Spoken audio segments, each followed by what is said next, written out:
In the realm of science fiction television, few shows have achieved the critical acclaim and pop culture impact of Ronald D. Moore's Battlestar Galactica.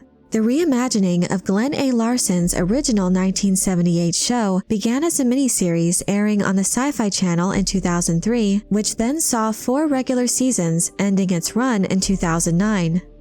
Its gritty sci-fi setting mixed with compelling philosophical drama, complex characters, and intense space battles propelled the series to be one of the most beloved and influential sci-fi projects of all time.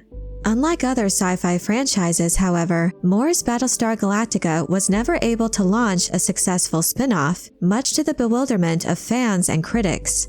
Recently, the series co-creator David Eick spoke about why the various spin-off attempts didn't work. In this video, I'd like to consider Eick's comments and examine the reasons why these spin-off attempts failed.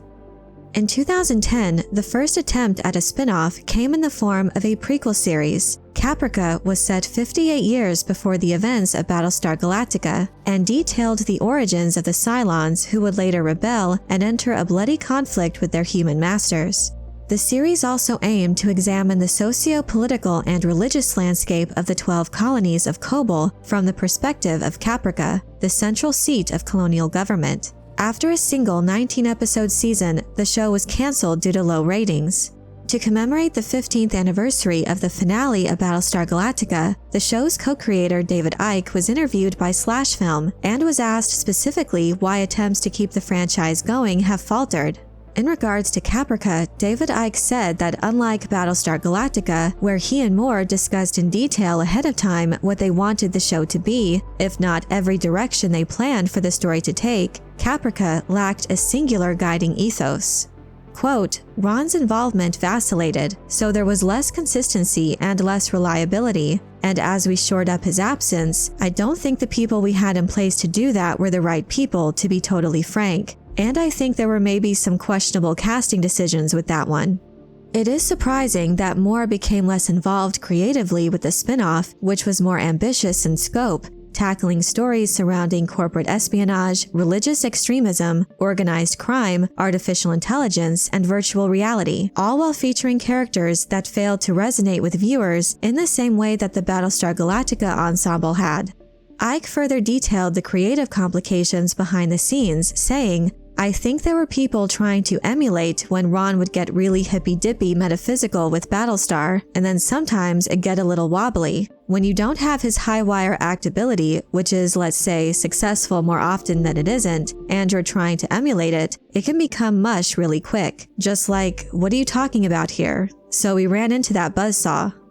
Choosing to steer away from the classic space opera action elements of the franchise in order to fully embrace the more philosophical elements of its predecessor without the visionary to guide it most certainly contributed to the show's downfall, as viewer interest continued to wane, leading to its cancellation.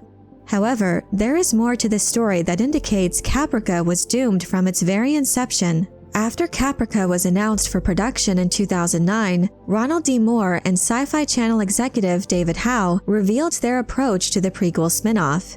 From the outset, their plan was to broaden the scope of the franchise's appeal to the female demographic. Howe was quoted saying in an interview with Variety, "We want people to come to this who've never heard of Battlestar Galactica. I think there was a barrier to entry for some viewers for Galactica since it had the backdrop of space and spaceships."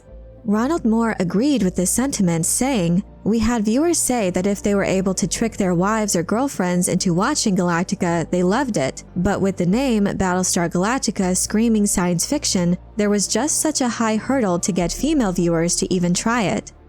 Moore's hope was that Caprica's more ethereal brand would engage a broader audience. This, I believe, is a major factor in Caprica's failure, as the show was built upon an unstable foundation to begin with. Its very existence was meant to appeal to those outside of Battlestar Galactica's large fan base.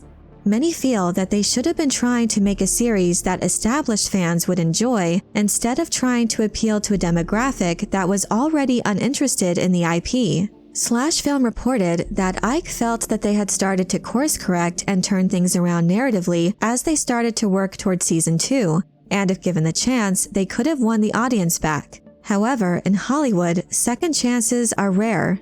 Caprica released its first 10 episodes in 2010 from January to March. However, when it returned in October, it never reached more than 1 million viewers, and Sci-Fi canceled the show after episode 14, with 5 more left to air. Following the cancellation of Caprica, Eick and fellow Battlestar alum Michael Taylor quickly pivoted to another prequel concept, Battlestar Galactica: Blood and Chrome.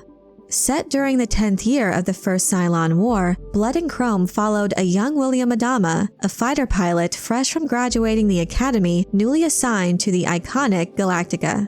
In a stark contrast to the philosophy-heavy Caprica, the premise of Blood and Chrome fully embraced the gritty sci-fi action side of the IP, with a war-driven narrative that would hopefully captivate the fans. Around the same time Sci-Fi announced Caprica's cancellation, it was revealed that a 2-hour pilot for Blood and Chrome had been greenlit for production. Unfortunately, Blood and Chrome came at the wrong time and on the wrong network. In 2009, the Sci-Fi Channel had undergone a seismic shift, changing the spelling of its name to Sci-Fi with 2 Ys and pivoting its content away from the science fiction genre in favor of cheap reality TV projects. This shift in network priorities meant that Blood and Chrome was not aligned with Sci-Fi's new direction. Eick recalled that Sci-Fi's management at the time thought, quote, "Maybe we need to move on from Battlestar as part of this strategy." Despite the show's promise, it never made it past the pilot stage. Eventually, the pilot was released as a web series broken into 10 12-minute episodes. Clearly, the road to continue and expand the universe of Battlestar Galactica is a challenging one. Even the original 1978 series had its share of production issues, cancellations, and its own failed spin-off. While fans are eager for more quality content from this IP, clearly there needs to be a unified creative vision that remains true to the foundational elements of what makes Battlestar so beloved. In examining the history of these attempted spin-offs, I can't help but notice that the reasons for their failures are problems that still plague many legacy IPs today. Now, with the newest attempt to revive and expand Battlestar Galactica, Mr. Robot Sam Esmail and the Sinners Derek Simons are teaming up on a new series that is intended to exist alongside Ronald D. Moore's reimagining. As a fan, I can only hope that they learn from the mistakes of the past and stay true to the elements that made BSG iconic. Otherwise, they risk becoming just another entry in the annals of unsuccessful Battlestar Galactica spin-offs. But I'm curious to know what you think about the previous failed attempts to expand the BSG mythos. Are there any contributing factors that you feel are most notable? Let me know your thoughts in the comment section below. I hope you enjoyed this video. Leave a like if you did, and be sure to subscribe for more Battlestar Galactica and other sci-fi and fantasy news and lore. And if you're looking for other ways to show your appreciation, you can check out my Patreon page, where members get access to exclusive content and perks. Thank you all so much for your support, and as always, have a very nerdy day.